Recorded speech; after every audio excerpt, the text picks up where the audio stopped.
आत्ताच हाती आलेल्या महत्त्वाच्या बातमीनुसार राजस्थानमधील चुरू जिल्ह्यात भारतीय हवाई दलाचे एक जग्वार लढाऊ विमान कोसळले।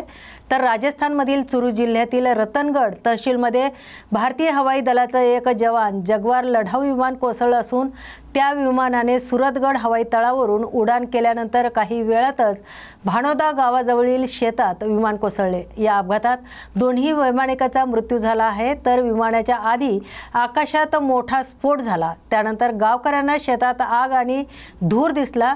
राजल देसल पोलीस, अग्निशमन दल आणि प्रशासनाच्या पथकांनी घटनास्थळी पोहोचून मदत आणि बचाव कार्य सुरू केले। या व्यतिरिक्त हवाई दलाने घटनास्थळी 2 हेलिकॉप्टर देखील पाठवले होते। प्रत्यक्षदर्शींच्या मते ढिगाऱ्यांजवळून शरीराचे विद्रूप भाग सापडले असून हवाई दलाने अपघाताचे कारण शोधण्याचे आदेश दिलेले आहे।